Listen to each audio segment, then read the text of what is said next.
Master minds commerce చదవాలనుకునే 10th inter విద్యార్థుల తొలి ఎంపిక. టీడీపీ మేకవన్నె పులులు రొయ్య రైతులను దోచుకునేందుకు తెగబడ్డాయి.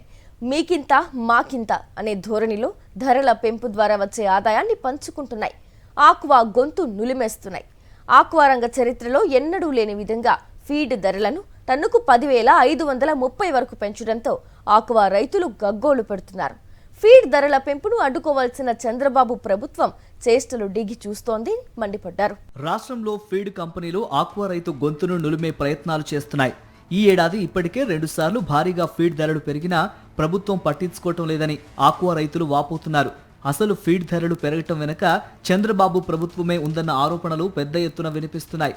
తక్షణమే పెంచిన ఫీడ్ ధరలు తగ్గించాలని, అప్సడా చట్టానికి విరుద్ధంగా ధరలు పెంచుతున్న కంపెనీలపై చర్యలు తీసుకోవాలని ఆక్వా రైతులు డిమాండ్ చేస్తున్నారు.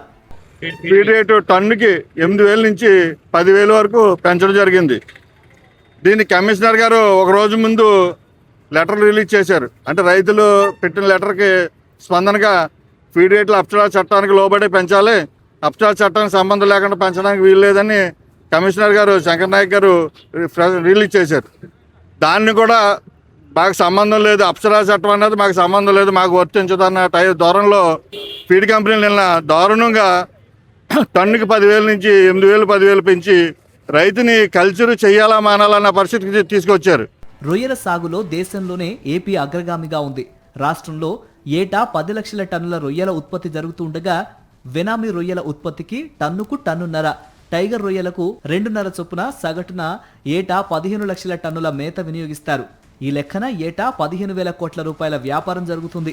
దీంట్లో 50% పైగా వాటా అవంతి ఫీడ్స్, ఆ తర్వాత 20% దేవి ఫీడ్ది. కాగా మిగిలిన వాటా టీడీపీ ఎంపీ బీదా మస్తాన్ రావుకు చెందిన బిఎంఆర్, సంధ్య, సిపి, ఫెడరో, ఫాల్కన్ వంటి ఇతర సంస్థలది. వీటిలో మెజారిటీ తయారీ సంస్థలన్నీ అధికార టీడీపీ నేతలకు చెందినవే. ఈ కారణంగా వీరు ఆడిందే ఆట పాడిందే పాటగా సాగుతోంది. వాస్తవంగా వైఎస్ జగన్ ప్రభుత్వం తెచ్చిన AP aqua culture development authority చట్టం ప్రకారం ఫీడ్ సీడ్ కంపెనీలే కాదు, ఆక్వా రంగంలో ఉన్నవారెవరైనా సరే ధరలు పెంచాలంటే అప్సడా అనుమతి తీసుకోవాలి. ధరల పెంపు అనివార్యమైనప్పుడు తొలుత అప్సడా స్టేక్ హోల్డర్స్తో సమావేశమై వారి అంగీకారంతోనే పెంచాలి. కానీ చంద్రబాబు ప్రభుత్వం కంపెనీల ఒత్తిళ్లకు తలొగ్గి అప్సడా చట్టాన్ని నిర్వీర్యం చేసింది. దీంతో కంపెనీలు ఏకపక్షంగా ధరలు పెంచేస్తున్నాయి. ఫీడ్ తయారీలో వాడే ముడి సరుకులపై దిగుమతి సుంకాన్ని గత ఏడాది కేంద్రం 30% నుంచి 5 నుంచి 15% తగ్గించగా కొన్ని ఉత్పత్తులకు పూర్తిగా మినహాయించింది. ఈ లెక్కన ఫీడ్ ధరలు టన్నుకు 15,000 రూపాయల నుంచి 20,000 రూపాయల వరకు తగ్గించాలి. కానీ ఆ దిశగా కంపెనీలు ఆలోచన చేసిన పాపాన పోలేదు. ధరలు తగ్గించేలా ప్రభుత్వం ఒత్తిడి చేసిన దాఖలాలు లేవు. తాజాగా ముడి సరుకుల ధరలు పెరిగాయనే సాకుతో వెనామీ ఫీడ్స్ 12,000 రూపాయలు, టైగర్ ఫీడ్స్ 14,000 రూపాయలు పెంపునకు అనుమతి ఇవ్వాలంటూ గత నెల 30న మత్స్యశాఖ కమిషనర్కు రొయ్య మేత తయారీదారుల సంఘం లేఖ రాసింది. స్టేక్ హోల్డర్స్తో సమావేశమై చర్చించి నిర్ణయం తీసుకుందామని కమిషనర్ బదులు ఇచ్చారు. కానీ స్టేక్ హోల్డర్స్తో సమావేశం, చర్చలు జరపకుండానే ఏకపక్షంగా ధరలు పెంచాయి. దీంతో ఉత్పత్తి వ్యయం కాస్త వెనామీ రొయ్యలపై 2.75 లక్షలకు, టైగర్ రొయ్యలపై 3.75 లక్షలకు చేరుతుందని చెబుతున్నారు. ఈ వ్యవస్థకి అంతుమతి లేకుండా అప్సడా చట్టం అనేది ఆచరణ తీసుకోకుండా వాళ్ళ ఇష్టం వచ్చినట్టు 8 రూపాయలు అంటే రైతు ఏమైపోతాడు? కాస్ట్ ఆఫ్ ప్రొడక్షన్ నుంచి 15 రూపాయలు పెరిగిపోయినట్టు. మాకు ఎక్కడి నుంచి తేవాలి డబ్బులు? ఎక్కడి నుంచి తేవాలి?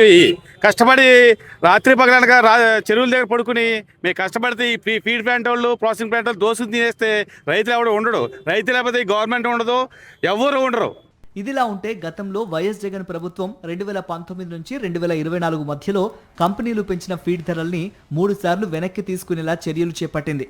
అలాగే ఇప్పుడు చంద్రబాబు సర్కార్ ధరల తగ్గింపునకు కృషి చేయాలని రైతులు డిమాండ్ చేస్తున్నారు.